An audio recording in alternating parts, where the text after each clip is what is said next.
কালো গেঞ্জি গায়ে পুলিশের সামনে বুক টান করে দাঁড়ায় আবু সাইদ।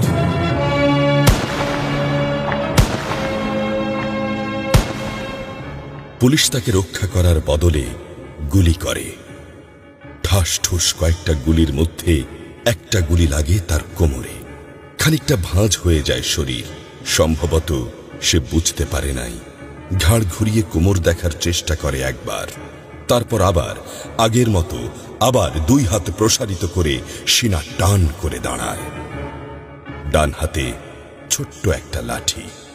বিশ্ববিদ্যালয়ের প্রধান ফটকের পাশে বেশ কয়েকজন পুলিশ, হাতে রাইফেল, রাইফেলের তাজা গুলি, আবারও গুলির শব্দ। পরে গুলিটা কোথায় লাগলো বোঝা গেল না।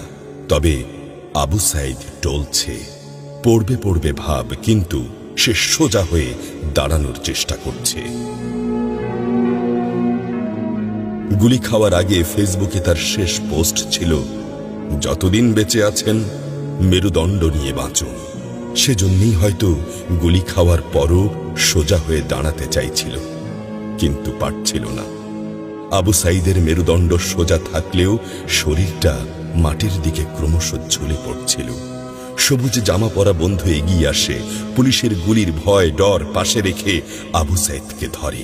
আরো দু একজন আসে, আবু সাইদকে হাসপাতালে নিতে হবে।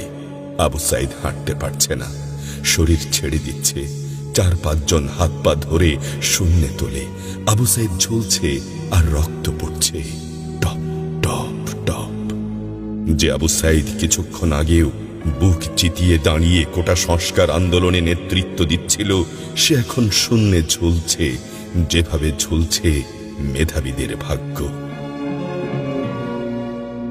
রাত 10টার আগেই বাড়িতে যাওয়ার কথা ছিল আবু সাইদের।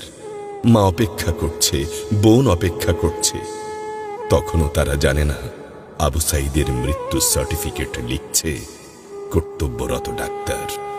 নাম আবু সাইদ, পিতা মকবুল, ঠিকানা বাবনপুর, পীরগঞ্জ, রংপুর। বয়স 25। মৃত্যু কারণ আগমনের সময় মৃত্যু। তারিখ 16/7/24, রাত 8টা 5 মিনিট।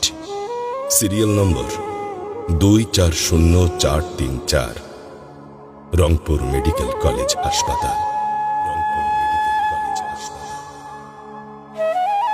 পরিবারের একমাত্র শিক্ষিত ছেলেটা খুন হয়ে গেছে।